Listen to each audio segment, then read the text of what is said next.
SSC 27 ও 28 batch তোমাদের যাদের এমসিকিউতে সমস্যা আছে তাদের জন্য আমি আজকে 15টা টপ গুরুত্বপূর্ণ এমসিকিউ বলা যাইতে পারে, মানে খুবই গুরুত্বপূর্ণ। এবং কেন গুরুত্বপূর্ণ?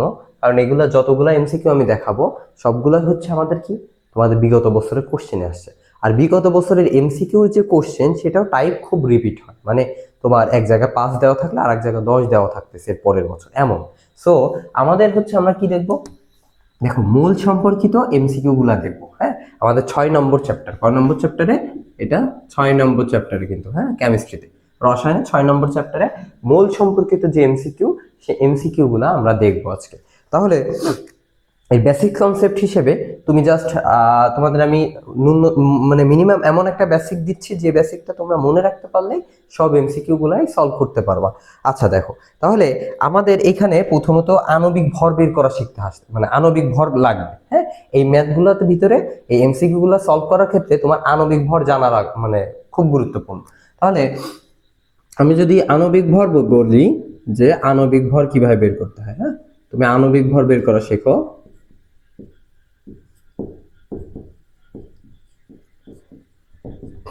তাহলে আণবিক ভর বের করব। হ্যাঁ, আণবিক ভরের ভিতরে তোমার যেহেতু এটা একটা মানে এটা একটা যৌগের ভর বলা যায় এক কথা। হ্যাঁ, আণবিক ভর বলতে যৌগের ভর বলা যায়। যৌগের ভিতরে কি থাকে? একাধিক মৌল থাকে।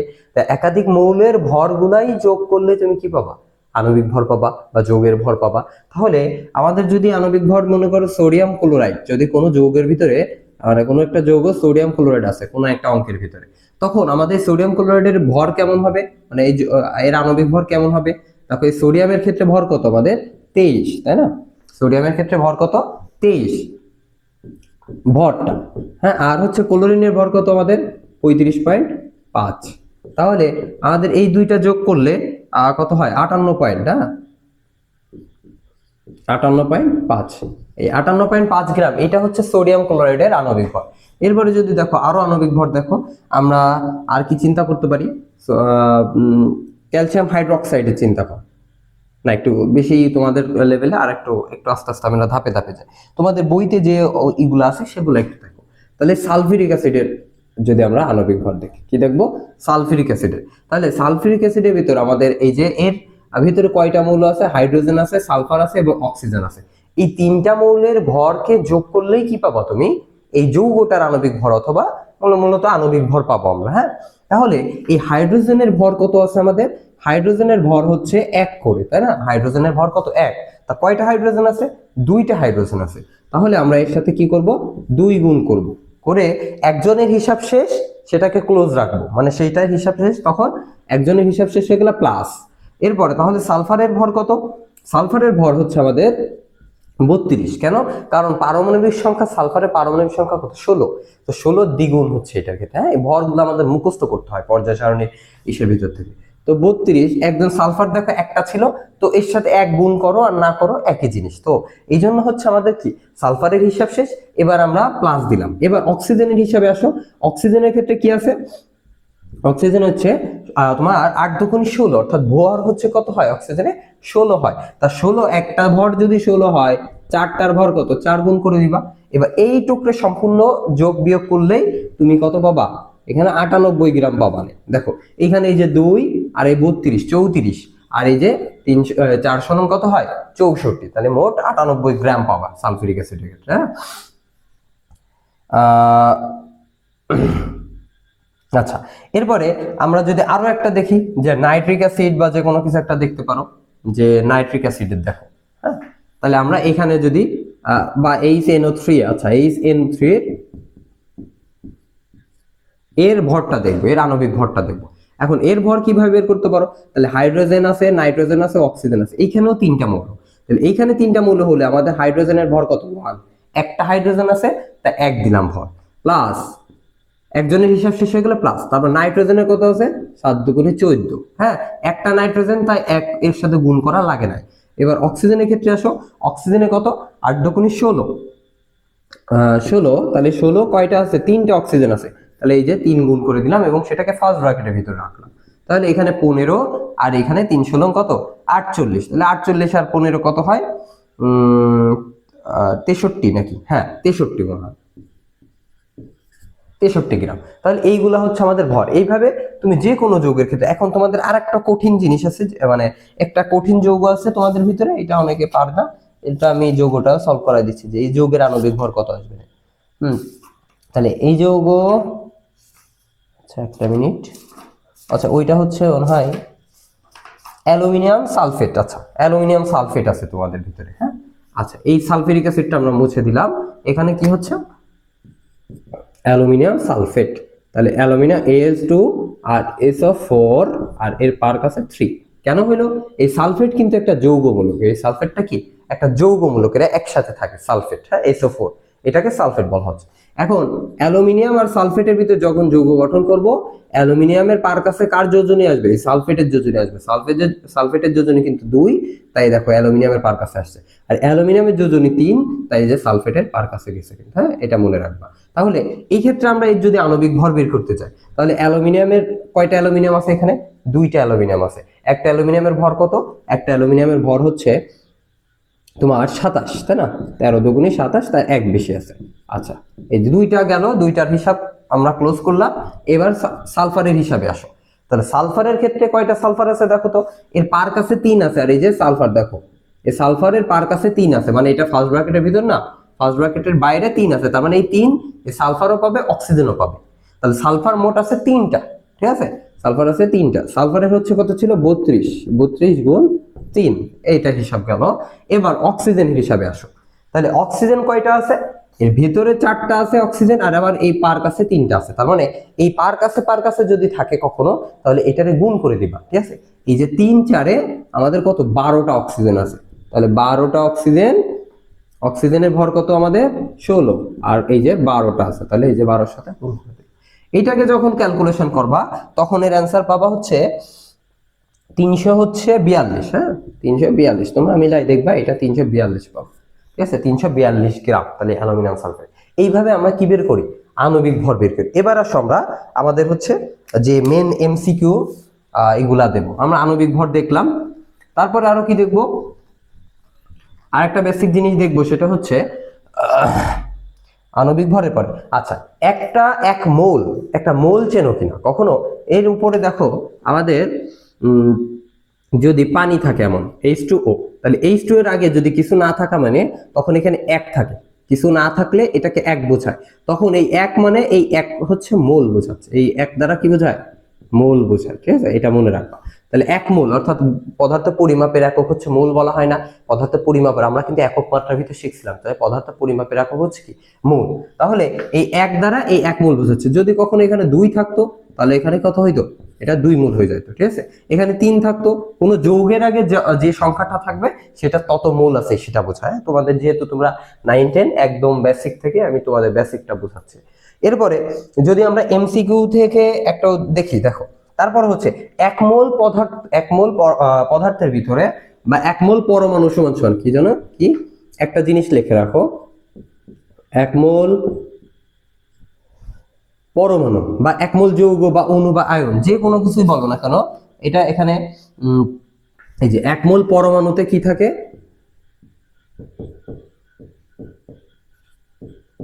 1 মোল পরমাণু, আচ্ছা 1 মোল পরমাণু সমান পরমাণু তার লেখা লাগতেছে না, 1 মোল পরমাণু সমান হচ্ছে কি তোমার 6.02 ইন্টু 10 টু দি পাওয়ার 23টি পরমাণু আছে। 1 মোল পরমাণুর ভিতরে 6.02 ইন্টু 10 টু দি পাওয়ার 23টি পরমাণু থাকে, হ্যাঁ। এই 6.02 ইন্টু এটা কি? এটাকে অ্যাভোগাড্রোর সংখ্যা বলা হয়। কি বলা হয়? এটাকে অ্যাভোগাড্রোর সংখ্যা, বা এটাকে NA দিয়ে প্রকাশ করা হয়। বড় হাতের N থাকবে এবং তার পার কাছেও বড় হাতের A থাকবে, অ্যাভোগাড্রোর সংখ্যা বলা হয়, হ্যাঁ। তাহলে এই 6.02 ইন্টু 10 টু দি পাওয়ার 23টি পরমাণু থাকে 1 মোল পরমাণুতে। যদি এখানে 1 মোল কি থাকে? 1 মোল অণু থাকে, হ্যাঁ 1 মোল অণু থাকে, তখন এইখানেও এই যে 6.02 ইন্টু 10 টু দি পাওয়ার 23টি কি থাকবে? এখানে অণু থাকবে, ঠিক আছে? আর 1 মোল আয়ন, 1 মোল আয়নে কি থাকবে? সেম জিনিস, 1 মোল আয়নেও 6.02 ইন্টু 10 টু দি পাওয়ার 23টি কি থাকবে? আয়ন থাকবে। তাহলে এবার আমাদের এটা আমরা 1 মোলের হিসাব পাইলাম যে 1 মোল যেটাই বলুক না কেন সেটার ভিতরে কি 6.020 × 10⁻³ টি পরমাণু, অণু অথবা আয়ন থাকতেছে। ঠিক আছে, তাহলে এবার আসো আমরা যদি আমাদের এমসিকিউ তে যাই, দেখা যাক। এরপরে বাদ বাকি আমি তোমাদের টুকটাক যেটা জানা দরকার সেটা আমি জানাই দেব। তারপরে যদি আমরা বইয়ের এমসিকিউ গুলো একটু সলভ করার চেষ্টা করি। হ্যাঁ, তাহলে বইয়ের এমসিকিউ হচ্ছে আছে তোমাদের কোশ্চেন আছে যে আগে আমরা 3টা-4টা বইয়ের এমসিকিউ সলভ করব, তারপরে আমরা গাইডের এমসিকিউ গুলোতে যাব। যে একটি পানির অণুর ভর কত? হ্যাঁ, একটি পানির অণুর, আচ্ছা একটা পানির অণুতে, হ্যাঁ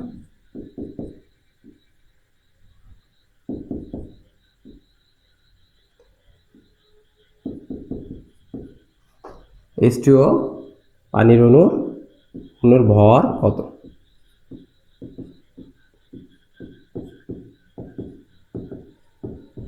আচ্ছা, একটা পানির অণুর ভর কত? তাহলে দেখো আমাদের একটি পানির অণু বলছে, কি বলছে? একটি। হ্যাঁ, এখানে একটি আছে, বাংলায় এক দিয়ে এখানে টি লেখা বাংলা। আচ্ছা, একটি, তাহলে একটি পানির অণুর ভর কত? দেখো সম্পর্কটা খেয়াল করো। আমাদের এমসিকিউ গুলো সলভ করতে হলে তোমার এখানে সম্পর্ক বুঝতে হবে যে কার ভিতর কি সম্পর্ক চাইছে। এখন এখানে বলতেছে একটি পানির অণুর ভর কত, চাইছে কি ভরটা চাইছে, তাই না? পানির ভরটা চাইছে কয়টি? একটি চাইছে। তার মানে সম্পর্ক কি কতটি? যদি কখনো এইভাবে মনে রাখবা যে টি জাতীয় জিনিস যদি বোঝায় সংখ্যাকে নির্দেশ করে যে কতটি, এমন যদি সংখ্যা নির্দেশ করে তার জন্য একটা ফিক্সড মান, সেটা হচ্ছে কত? এই যে 6.02 × 10⁻23 ধরবা। আর যদি ভরের ক্ষেত্রে ফিক্সড মান হয় তাহলে ভরের জন্য ফিক্সড মান যেটা, ভরের জন্য যেটা, সেটা হচ্ছে কি ওর আণবিক ভর। এটা মনে রাখবা। যদি সংখ্যা কত টি বলে তাহলে টির জন্য ফিক্সড মান হচ্ছে তুমি 6.02 × 10⁻23 টি ধরবা। আর যদি ভরের জন্য ফিক্সড ধরো তখন তার ওই যে আমরা আণবিক ভর বের করা শিখলাম না, সে আণবিক ভর বের করা, মানে আণবিক ভরটা ধরবো হচ্ছে কি ফিক্সড। হ্যাঁ, এই আণবিক ভর ধরবো, ভরের জন্য ফিক্সড। আচ্ছা, তাহলে আমাদের এই আণবিক ভর কোথায় পাবো? এই যৌগের ভিতর কিন্তু আণবিক ভর পাবো, তাই না? তাহলে যৌগের ভিতর কি পাই আমরা? আণবিক ভর পাই। দেখো তো এই H2O এই যৌগের ভরে কত আছে? এখানে হাইড্রোজেনের ক্ষেত্রে কত? 1 ভর, 2টা হাইড্রোজেন আছে তাহলে 2 দিয়ে গুণ করলা, আর এই যে 8 দুগুণী 16, তাই না? অক্সিজেনের ক্ষেত্রে আমাদের ভর কত? 16, অক্সিজেনের ভর 16 আর এই হাইড্রোজেনের ভর 1, তাই 2টা আছে, তাহলে এখানে 18 গ্রাম পাবো পানিতে। তাহলে 18 গ্রাম। এবার আমরা সলভটা এইভাবে করতে পারি যে একটি, দেখো চাইছে কি কতটির ভিতরে, মানে একটির ভিতরে ভর কত। আমি এটা লিখতে পারি কিনা ঐকিক নিয়মে, এটা লিখে এইভাবে লিখতে পারি কিনা? হ্যাঁ, যে 6.02 × 10⁻23 H2 এর ভর কত? H2 এর ভর কত? 18 গ্রাম। ঠিক আছে, তাহলে 6.02 এতটি H2 অর্থাৎ পানির ভর কত আছে? 18 গ্রাম আছে। তাহলে একটির ভর, ঐকিক নিয়মে কি করতে হয়? একটির ভর মানে একটি পানির অণুর ভর সমান সমান কি হবে? এই 18 হবে উপরে, আর এই যে মানে ডান পাশে যেটা থাকে সেটা হচ্ছে কি ভর সমান সমান 18 গ্রাম। তাহলে ডান পাশে যেটা সেটা উপরে থাকবে, আর বাম পাশে যেটা থাকবে সেটা কি নিচে চলে আসে না? তখন এখানে 6.02 × 10⁻23। ঠিক আছে, তাহলে এইবার এটারে ক্যালকুলেশন করলেই তুমি কি পাবা? এই যদি ক্যালকুলেটরে বসাও তখন তুমি 18 বসাবা, তারপরে ভাগ আকারে দিয়ে ফার্স্ট ব্র্যাকেট এটা ক্লোজ করে যদি অ্যান্সার করো তখন তুমি একটি পানির অণু ভর পেয়ে যাচ্ছ। ঠিক আছে, এইভাবে আমরা বের করব। এরপরে যদি দেখো আমরা সেকেন্ড কোশ্চেনে যাই, সেকেন্ড এমসিকিউ যেটা তোমাদের বইতে আছে। আমরা আগে বইয়েরগুলো সলভ করব, তারপরে কি করব? আমরা গাইডের এমসিকিউ সলভ করব। হ্যাঁ, তাহলে বইতে আছে। এরপর মনে করো 1 গ্রাম সালফিউরিক অ্যাসিডে কত মোল? এটা বেশি সহজ হয়েছে, আমি তোমারে একটু দিচ্ছি। যে মনে করো 10 গ্রাম সালফিউরিক অ্যাসিডে H2SO4 এ সালফিউরিক অ্যাসিডে কতগুলো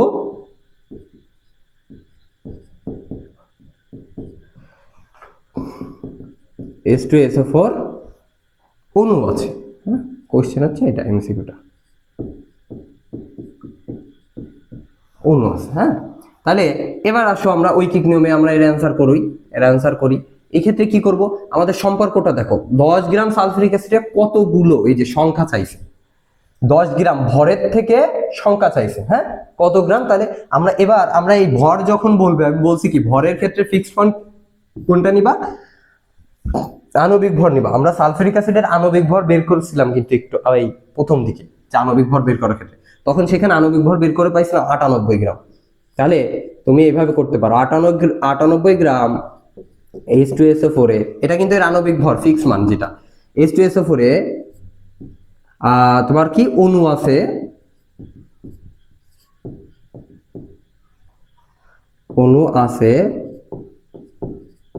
কতগুলা, 6.02 ইন্টু 10⁻23, ঠিক আছে।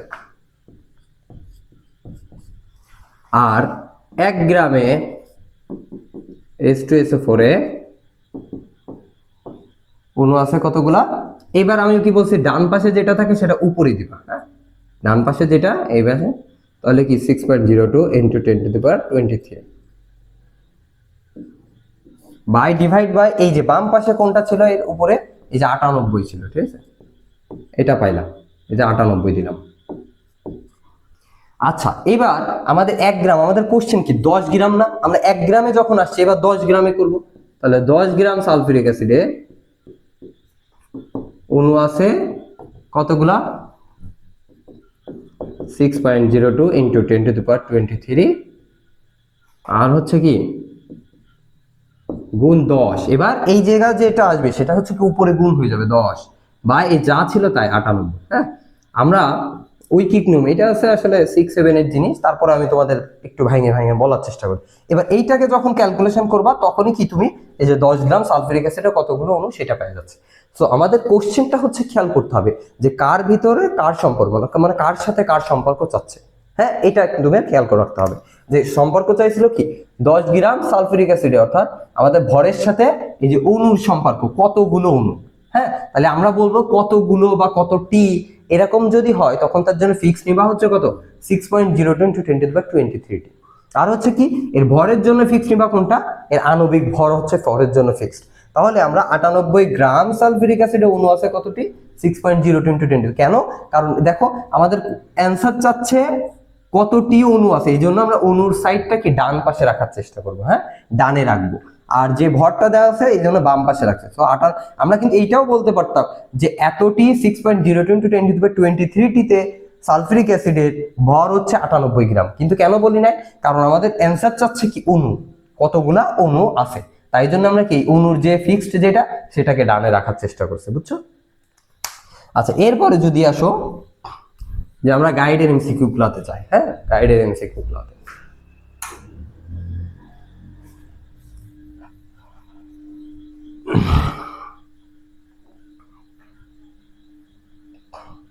আচ্ছা গাইডের এমসিকিউতে প্রথম এমসিকিউতে বলতেছে 1 মোল পানির অণুতে হাইড্রোজেন পরমাণুর সংখ্যা কতটি, ঠিক আছে। তাহলে 1 মোল পানির অণুতে হাইড্রোজেন সংখ্যা 1 মোল, এটা একদম ইজি, হ্যাঁ 1 মোল পানির অণুতে আমরা কি জানছি 1 মোল যেটাই আসুক না কেন, 1 মোল আসলেই 6.02 ইন্টু 10⁻23 1 মোল পানির অণু হাইড্রোজেন পরমাণুর সংখ্যা, হ্যাঁ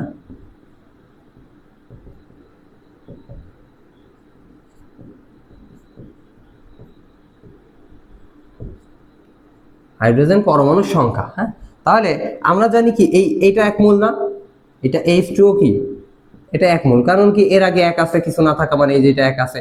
এখন 1 মোল পানিতে হাইড্রোজেন পরমাণু কতগুলো আছে দেখো, 1 মোল পানিতে যে 1 মোলের ক্ষেত্রে হাইড্রোজেন যদি দেখো একটি পানির অণুতে ভর কত, আমাদের এই যে একটি পানির অণু, হ্যাঁ তাহলে একটি পানির অণুতে হাইড্রোজেন আছে কয়টা, 2টা, ঠিক আছে।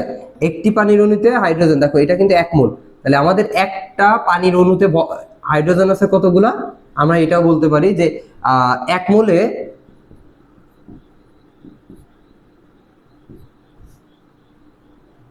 1 মোল সমান সমান কত, 6.02 ইন্টু 10⁻23 না, এটা বলতে পারো। এক কথা এভাবে বলতে পারো যে একটি পানির অণুতে একটি, ভালো করে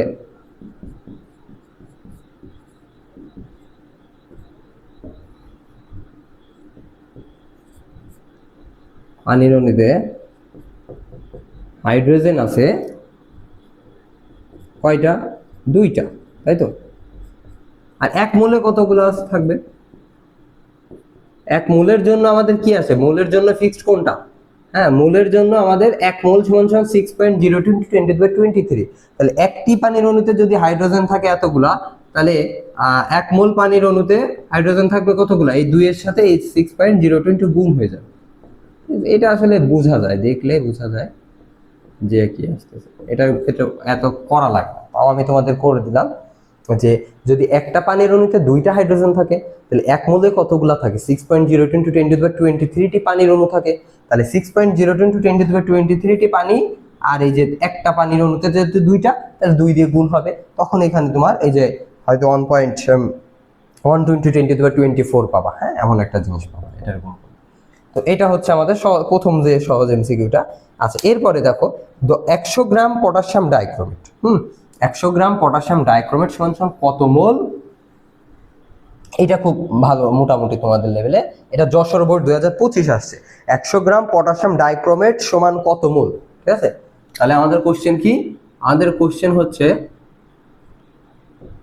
100 গ্রাম পটাশিয়াম ডাইক্রোমেট। আমি বাংলায় না লিখি, তোমাদের বাংলায় বলতেছে পটাশিয়াম ডাইক্রোমেট। সো তাই জন্য কি আমাদের পটাশিয়াম ডাইক্রোমেটের কিন্তু সংকেত জানা লাগবে। তো পটাশিয়াম ডাইক্রোমেটের সংকেত কি? হ্যাঁ, তোমার পটাশিয়াম অর্থাৎ কে Cr2O7, ঠিক আছে। পটাশিয়াম ডাইক্রোমেটে থাকবে 2টা ক্রোমিন আছে, ক্রোমিয়াম আছে। তাহলে পটাশিয়াম ডাইক্রোমেটের হচ্ছে কি?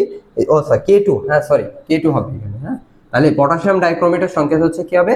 K2Cr2O7। কিভাবে? এই দেখো ডাইক্রোমেট, এটা মনে রাখবা যে 2টা ক্রোমিয়াম আছে, তাই ডাই শব্দ আসছে। হ্যাঁ, আর এই যে পটাশিয়াম ডাইক্রোমেট বলা হয়। তাহলে এই পটাশিয়াম ডাইক্রোমেট অর্থাৎ K2Cr2O7 এ কত মোল? কত মোল? 100 গ্রাম পটাশিয়াম ডাইক্রোমেট সমান কত মোল? হ্যাঁ, সমান কত মোল?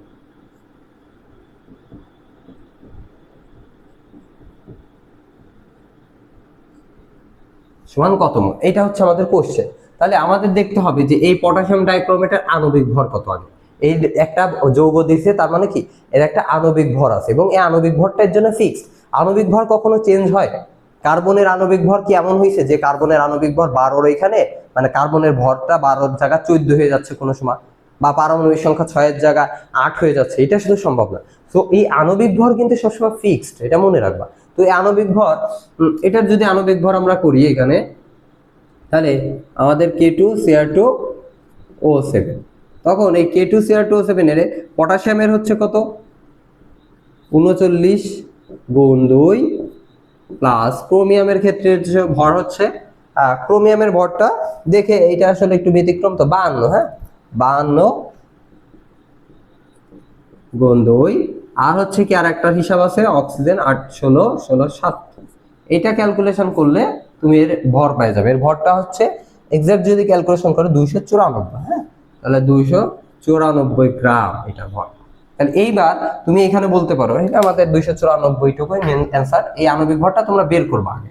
এখন বের করার পরে এবার তুমি এখানে বলতে পারো যে 294 গ্রাম K2Cr2O7 সমান কত? 1 মোল। হ্যাঁ, সমান কি 1 মোল K2Cr2O7। তাহলে আমাদের 1 গ্রাম সমান 1 গ্রাম K2Cr2O7, এটা এরকম দিবা। তাহলে 1 বাই কত? এই যে 294 গ্রাম। আর কত? 100 গ্রাম। 100 গ্রাম K2Cr2O7 সমান 1 × 100 বাই 294। ঠিক আছে, এটাকে যখন ক্যালকুলেশন করবা তখনই আমরা এর একটা অ্যান্সার পাবো, এবং তত মোল হবে 0.340। হ্যাঁ, এটার অ্যান্সার আসে 0.340 মোল। ঠিক আছে,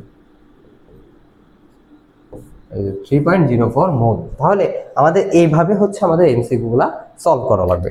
এরপরে যদি তুমি দেখো যে 27 গ্রাম পানিতে কত মোল পানি বিদ্যমান। ঠিক আছে, 27 গ্রাম পানিতে কত মোল পানি বিদ্যমান? তাহলে আমাদের কোশ্চেন কি?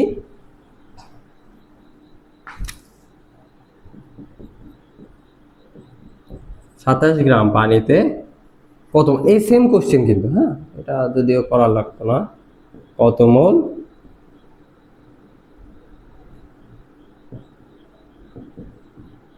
পানি বিদ্যমান, হ্যাঁ কত মোল পানি আছে। আচ্ছা, তাহলে আমাদের কি এই পানির ক্ষেত্রে ভর কত ছিল, আমাদের 18 গ্রাম ছিল।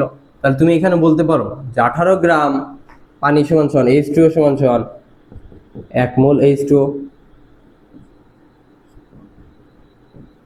আর 1 গ্রাম H2O সমান সমান 1 বাই এই 18 নিচে আসবে, আর হচ্ছে এখানে 27, যেহেতু 27 গ্রাম H2O সমান সমান কত আসবে, 1 × 27 বাই 18। এটারে ক্যালকুলেশন করলে এর মোল পায় এই হিসাব চলে আসবে 1.5, হ্যাঁ 1.5 মোল